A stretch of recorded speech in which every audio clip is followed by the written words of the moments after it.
नमस्कार विद्यार्थी मित्रांनो, आपण इयत्ता 12वीचा जो 3 नंबरचा पाठ आहे आयुष्य आनंदाचा उत्सव तो बघत आहोत। आतापर्यंत आपण जवळपास 12 पॅराग्राफ बघितलेले आहेत, 12 उतारे बघितलेले आहेत। आज आपण 13वा उतारा बघणार आहोत। बघा, अनेकदा आयुष्यात असं काही घडतं की आपण आनंदासाठी मनाची कावड कायमची बंद करून टाकतो। आपण म्हणतो माणसं दुःखातून बाहेर येत नाहीत, त्याचं कारण ते दुःखाला बाहेर जाऊ देत नाहीत। हृदयाची दारं मिटलेली असतील तर आतलं दुःख बाहेर जाणार कसं? बघा, आनंदासाठी आपण वारंवार धडपड करत असतो, हे आपण आतापर्यंत बघितलं। आनंद आपल्या जवळ असला तरी सुद्धा आपल्याला तो दिसत नाही किंवा तो आनंद आपल्याला जाणवत नाही। मग आनंद मिळवण्यासाठी माणसाच्या जीवनामध्ये आनंद मिळवण्यासाठी मनुष्य हा प्रयत्न करत असतो, परंतु जेवढं तुम्ही आनंद मिळवण्याचा प्रयत्न करत असतात तेवढा तो जो आनंद आहे तो तुमच्यापासून दूर जात असतं। मग एखाद्या वेळेस काय होतं की आयुष्यामध्ये असं काही घडतं की आपण आनंदासाठी जी मनाची कावड आहे, जी मनाची दरवाजे आहेत ते बंद करून टाकतो, की आपला असा निर्णय होतो, आपल्याला असा भास निर्माण होतो की आता आनंद माझ्या आयुष्यामध्ये उरलेला नाही, परंतु ते सत्य नाही। लक्षामध्ये जोपर्यंत मनुष्य हा दुःखातून बाहेर येत नाही तोपर्यंत त्याच्या मनाला किंवा त्या मनुष्याला आनंद मिळू शकत नाही। लक्षामध्ये जेव्हा तुम्ही आनंद तुमच्या मनामधून, तुमच्या अंतःकरणातून बाहेर काढला तेव्हाच तुमच्या मनामध्ये, तुमच्या अंतःकरणामध्ये आनंद निर्माण होऊ शकतो। हृदयाची दारं मिटलेली असतील तर आतील दुःख बाहेर तुमचं जाणार कसं? लक्षामध्ये जर तुमच्या मनाची, तुमच्या हृदयाची जर दारं बंद जर असेल, तुमच्या हृदयामधून, तुमच्या मनामधून जर तुम्ही दुःख जर बाहेर जाऊच दिलं नाही तर तुमच्या मनाला आनंद कसा मिळणार आहे किंवा तुम्हाला आनंद कसा मिळणार आहे? लक्षामध्ये मग तुमच्या मनातली जे दुःख आहे ते दुःखे जर तुम्ही इतरांना जर सांगितली तर थोड्या का होईना प्रमाणामध्ये तुमच्या मनामधील जे दुःख आहे ते दुःख हलकं होतं। लक्षामध्ये आणि आनंद तुमच्या मनामध्ये येण्यासाठी एक प्रकारची जागा त्या ठिकाणी निर्माण व्हायला सुरुवात होते। लक्षामध्ये बघा, समोरचं बाहेर दाराशी घुटमळणारा आनंद आत येणार कसा? आनंदाला जागा मोकळी लागते, बरोबर आहे। जर तुमच्या मनातील दुःख जर बाहेर गेलंच नाही तर तुमच्या दारापाशी किंवा तुमच्या आयुष्यामध्ये जो येणारा आनंद आहे तो आनंद तुम्हाला मिळणार कसा? तो आनंद तुम्हाला लाभणार कसा? लक्षामध्ये तो तुमच्या अंतःकरणाच्या, तो तुमच्या मनाच्या किंवा तो तुमच्या जीवनाच्या बाहेरच असतो, कारण तुमच्या मनातील, तुमच्या अंतःकरणामधील जे दुःख आहे ते दुःख तुम्ही बाहेर सोडलेले नाही किंवा ते दुःख तुमच्या मनातील कमी झालेले नाही। जेव्हा तुमच्या मनातील जे दुःख आहे ते कमी होईल तेव्हाच तुम्हाला आनंद होईल किंवा आनंद आत्मसात करता येईल। लक्षामध्ये मग बघा, तुमच्या मनामध्ये मग दुःख असेल, चिंता असेल, टेन्शन असेल, अशा मंडळींची गर्दी झाली असेल तर तशा दाटीवाटीत आनंद कधीच घुसत नाही। लक्षामध्ये तुमच्या मनामध्ये जर काही चिंता असेल, तुम्हाला जर एखाद्या गोष्टीचं जर टेन्शन असेल तर हे टेन्शन, दुःख, चिंता ही जर तुमच्या मनामध्ये असेल तर आनंद तुमच्या मनामध्ये घर करू शकत नाही किंवा तुमच्या मनामध्ये आनंद राहूच शकत नाही। आनंदाचं खुल्या दिलानं स्वागत करावं लागतं। शेतकरी मंडळी बघा, कधी पडायचा पाऊस म्हणून आभाळाकडे डोळे लावून बसतात, त्यांचा या ठिकाणी काय असतो तर नाईलाज असतो, बरोबर आहे, कारण पाऊस पाडणं हे त्यांच्या हातात नसतं। आनंदाचा पाऊस मात्र आपण पाडू शकतो, कृत्रिम नव्हे तर नैसर्गिक। कुठून तरी आनंद येईल आणि आपल्या मनाचं अंगण भिजवेल, म्हणून वाट पाहत बसलं तर आनंद येईलच याची खात्री नसते। आनंद हा आपण घ्यायचा असतो, कोणी तो देईल याची वाट पाहायची नसते। लक्षामध्ये बघा, शेतकरीचं या ठिकाणी एक उदाहरण दिलेलं आहे। काय?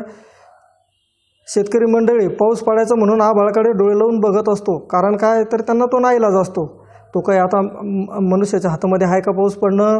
नाही, मनुष्याच्या हातामध्ये पाऊस पाडणं नाही. म्हणून तो आभाळाकडे नजर लावून किंवा आभाळाकडे डोळे लावून बघत असतो की केव्हा पाऊस येईल. अलग लक्षामध्ये. परंतु तसं नाही, आनंदाचा पाऊस मात्र आपण पाडू शकतो. कृत्रिम नव्हे तर नैसर्गिकसुद्धा कुठून का होईना आपण काय करू शकतो? आनंद मिळवू शकतो आणि आपल्या मनामध्ये आनंद निर्माण करू शकतो. अलग लक्षामध्ये. म्हणून आपण जर वाट पाहत बसलो तर आनंद येईलच याची खात्री नसते. आनंद हा आपण काय करत असतो? घ्यायचा असतो. कुणी तो देईल याची वाट पाहायची नसते. एखादा आनंद कसा घ्यायचा याचं जर तंत्र त्या व्यक्तीला जमलं की मग मात्र नाही आनंदा तोटा अशी अवस्था सर्वांची होईल किंवा मनुष्याची होईल. अलग लक्षामध्ये. जो आनंद आहे तो आनंद मिळवायचं, मजा मिळवायचं जर तंत्र जर ज्या व्यक्तीला विकसित केलं किंवा त्या व्यक्तीला ते कळालं तर त्याच्या आयुष्यामध्ये दुःख राहणार नाही. म्हणजेच आनंदाला तोटा राहणार नाही. आनंद हा तुमचा स्वभाव व्हायला हवा. आनंदात राहण्याची सवयच जडायला हवी. सगळी धडपड आनंदासाठी चाललेली असते, पण आनंद घ्यायला वेळ नसतो. हेच अनेकांचे दुःख असतं.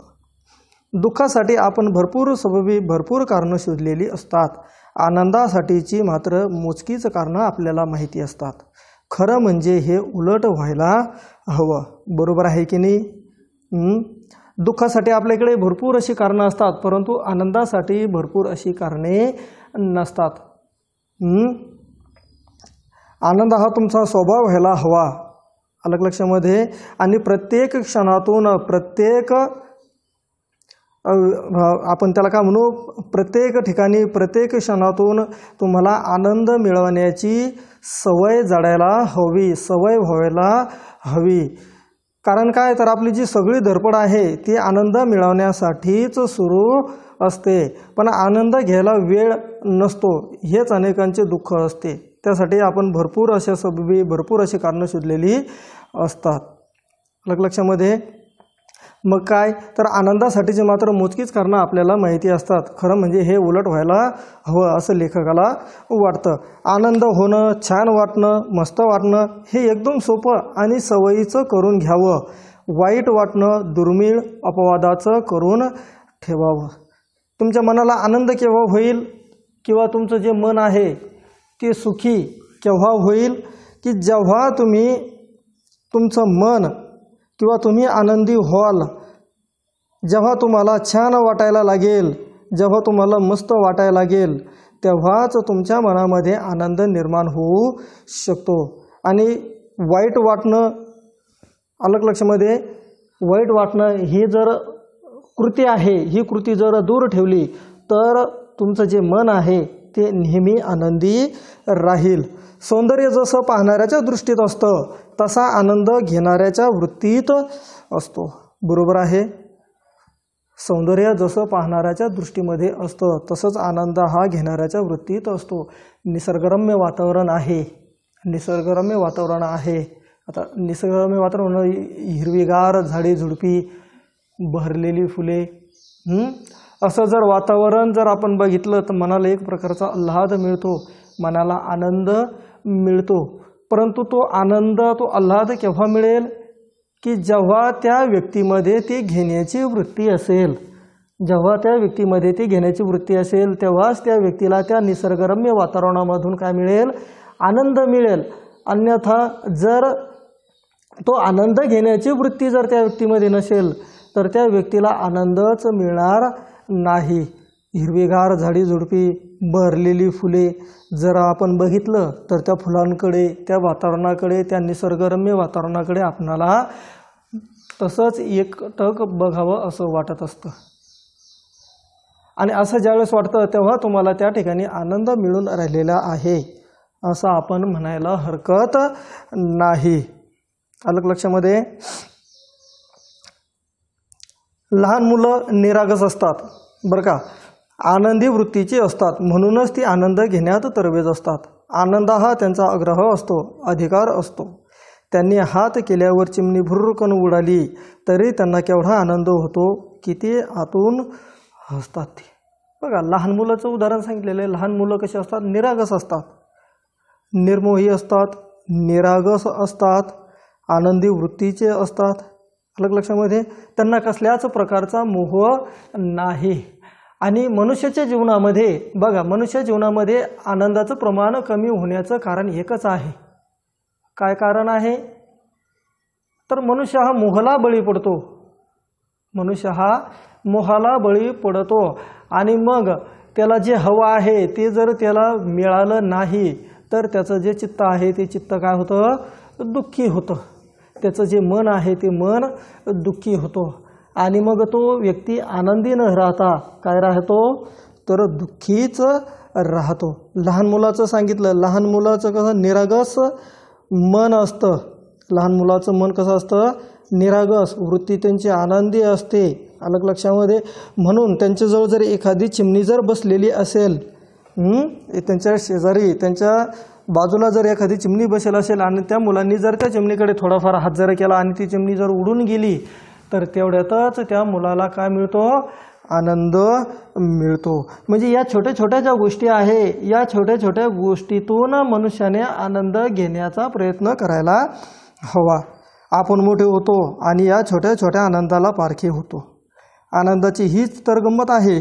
आनंद छोट्या छोट्या गोष्टीतच असतो, आपण मात्र तो मोठ्या गोष्टीत शोधत असतो. अतिशय बरोबर उदाहरण सांगितलं यांनी. आनंद हा छोट्या छोट्या गोष्टींमधून घ्यायचा असतो, परंतु आपण त्याला काय करतो? दूर ठेवतो आणि आपण आनंदासाठी मोठी गोष्ट बघण्याचा प्रयत्न करत असतो, मोठी गोष्ट शोधत असतो आणि त्या मोठ्या गोष्टीमधून आपणाला आनंद लवकर मिळत नाही. कारण काय? तर अशा या ज्या मोठ्या गोष्टी आहेत त्या आयुष्यामध्ये जास्त प्रमाणामध्ये येत नाही, परंतु ज्या छोट्या छोट्या गोष्टी आहेत ह्या छोट्या छोट्या गोष्टी आपल्या आयुष्यामध्ये वारंवार येत असतात आणि मग या छोट्या छोट्या गोष्टीच्या माध्यमातूनच आपण काय करायला हवं? तर आनंद मिळवायला हवा. अलग लक्षामध्ये. बघा समोर, आपण मात्र तो मोठ्या गोष्टी शोधत असतो. आयुष्यात अशा मोठ्या गोष्टी, आनंदाचे मोठे प्रसंग कितीशे येतात तेव्हाच आनंद घ्यायचा आणि बाकी आयुष्य काय नुसतं रेटत राहायचं. आनंद कणाकणानं टिपायचा असतो, क्षणाक्षणानं घ्यायचा असतो. आपल्याला मात्र तो टाणाटाणानं हवा असतो. खाईन तर तुपाशी, नाही तर उपाशी. अलग लक्षामध्ये. आयुष्यामध्ये जो आनंद आहे तो आनंद आयुष्यामध्ये आपण कणाकणाने टिपायचा असतो, परंतु आपण तो आनंद कणाकणानं न टिपता आपण काय करत असतो की आपणाला तो आनंद टाणाटाणानं हवा असतो. अलग लक्षात. कण कळतो ना? हां, छोटा धान्याचा कण. टन म्हटल्यानंतर 10 क्विंटल धान्य, 10 क्विंटल धान्य म्हटल्यानंतर 1 टन झाला. म्हणजेच आपल्याला जो आनंद आहे तो त्या कणाकणाने घ्यायला हवा की टाणाटाणाने नव्हे. मग आपली एक वृत्ती झालेली आहे. कशी वृत्ती झालेली आहे? हां, खाईन तर तुपाशी, नाही तर उपाशी राहील. खाईन तर तुपाशी, नाही तर उपाशी राहील. परंतु पोट भरण्यासाठी, बघा विद्यार्थी मित्रांनो, पोट भरण्यासाठी तुम्हाला तुपाची आवश्यकता नाही. अलग लक्षामध्ये. पोट भरण्यासाठी तुम्हाला तुपाची आवश्यकता नसते. साधी चटणी भाकरी जरी असली तरी मनुष्याचं पोट भरत असतो. आणि ती वृत्ती जर माणसाने जर आत्मसात केली तर आयुष्यामध्ये त्या व्यक्तीला दुःख कधीच होणार नाही. बघा समोर, निसर्गात तर काय आनंद भरून राहिलेला आहे. देता किती घेशील दो कराने. बघा, निसर्गामध्ये आनंद भरभरून राहिलेला आहे, परंतु तुमचे जे 2 कर म्हणजे 2 हात, परंतु तुमच्या 2 हाताने तुम्ही किती घेणार आहात? अशीच अवघी परिस्थिती आहे. हिवाळ्यातल्या कोवळ्या उन्हाचा आनंद, श्रावणातली रिमझिम अंगावर झेलण्यातला आनंद, चांदण्या रात्री भटकण्यातला आनंद, झाडांचे नुसते आकार पाहत हिंडलं तरी थक्क व्हायला होतं, हिरव्या रंगाच्या नुसत्या छटा पाहत राहिलं तरी भान हरपतं, बदलत्या प्रकाशात त्या बदलत्या उन्हाळ्यात त्या बदलता न्याहाळत बसलं तर वेडं व्हायचं होतं. साक्षात निसर्ग ज्यांना आनंद देऊ शकत नाही त्यांनी आयुष्यातील आनंदाला विसर्ग द्यायला हेच बरं. त्यांनी विसर्ग पूर्णविराम. अलग लक्षामध्ये बघा, जे निसर्गरम्य वातावरण आहे, आता आनंद कशामध्ये आहे, आनंद कशामध्ये आहे की हिवाळ्याच्या कोवळ्या उन्हामध्ये आनंद आहे, श्रावणातील रिमझिम अंगावर झेलण्यातला आनंद आहे, चांदण्या रात्री भटकण्याला आनंद आहे, झाडांचे नुसते आकार पाहत हिंडलं तरीसुद्धा माणसाला आनंद मिळतो, हिरव्या रंगाच्या नुसत्या छटा पाहत राहिलं तरी आनंद मिळतो, बदलत्या प्रकाशात त्या बदलांना निहाळत बसलं तरीसुद्धा माणसाला आनंद मिळतो. मग हे जे निसर्ग सौंदर्य जो व्यक्ती बघू शकला नाही, हे निसर्ग सौंदर्य जे आहे ते जर जो व्यक्ती बघू शकला नाही, मग त्या व्यक्तीने आनंद मिळवण्याच्या भानगडीत पडू नये. अलग लक्षामध्ये त्यांनी आनंदालाच पूर्णविराम द्यायला हवा. बघा समोर संगीताच्या 7 सुरामध्ये तर 7 जन्म पुरेल एवढा आनंद भरून राहिलेला आहे. आपलं शास्त्रीय संगीत ही तर आनंदाची स्टेटच आहे. कुमार गंधर्व, पंडित भीमसेनजी, पंडित जसराज, किशोरी आमोणकर यांचं गाणं आपण ऐकू शकतो. हे केवळ भाग्याचं म्हणायला हवं. आत्मिक आनंद म्हणतात तो यापेक्षा फारसा वेगळा नसावा. आत्म्याच्या या भाषेत गाता आलं नाही तरी ऐकता येतच ना. कलाकार मंडळी खरी जगतात ती कलेच्या मस्तीतच. एखाद्या कलेशी आपणही दोस्ती करू शकलो तर एका वेगळ्याच विश्वात वावरता येईल. निर्मितीच्या आनंदाशी नातं जोडता येतं. या आनंदाची जात काही वेगळीच असते. पण कलावंत होता आलं नाही तरी रसिक होण्याचा आपला अधिकार कुणीच नाकारू शकत नाही. कलेच्या आस्वादातला अनोखा आनंद हा आपणच आपल्या बहाल करू शकतो. निर्मिती म्हणजे काही प्रत्येकानं ताजमहल बांधायचा हवा असं थोडंच आहे. पोरांच्या बरोबरीनं दिवाळीतला किल्ला करण्यातही मौज असतेच. अलग लक्षामध्ये यांनी सांगितलं. एवढंच नव्हे तर आपलं जे संगीत आहे या संगीताच्या 7 सुरामध्ये 7 जन्म पुरेल एवढा आनंद असतो. फक्त तो घेता आला पाहिजेत.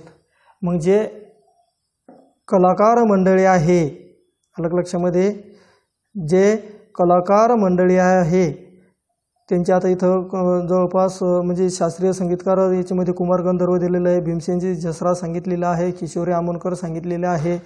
इत्यादी व्यक्तींची जर आपण गाणी जर ऐकली, अलग लक्षामध्ये इतकेची जर गाणी जर आपण ऐकली, इतक्यांची जर आपण संगीत जर ऐकलं तर आपल्या मनामध्ये खूप मोठा आनंद निर्माण होतं.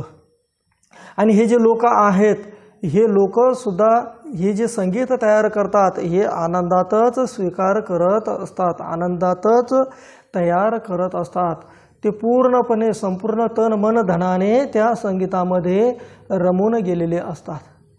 मग आता यांनी सांगितलं प्रत्येकच व्यक्ती काही संगीतकार होईल असं नाही, परंतु तो रसिकही होऊ शकतो. जेवढं ते गाण्यामध्ये मग्न होतात तेवढं जर आपण ती गाणी ऐकण्यामध्ये, ते संगीत ऐकण्यामध्ये जर मग्न झालो तरीसुद्धा आपल्या मनाला आनंद मिळू शकतो. अलग लक्षामध्ये आता ताजमहल बांधला ही मोठी आनंदाची गोष्ट आहे, परंतु प्रत्येकच व्यक्ती ताजमहल बांधन असा विषय नाही किंवा प्रत्येकच व्यक्ती ताजमहल बांधू शकतो असा विषय नाही. परंतु तो आपल्या मुलाबाळासोबत रेतीचा किल्ला तरी तयार करू शकतो आणि त्याच्यामधूनच तो आनंद मिळवू शकतो. ठीक आहे विद्यार्थी मित्रांनो, आज आपण या ठिकाणी थांबूया. अजून तरी 2 दिवस आपला हा पाठ चालणार आहे. ठीक आहे, आता राहिलेला पाठ आपण समोरच्या लेक्चरमध्ये बघू.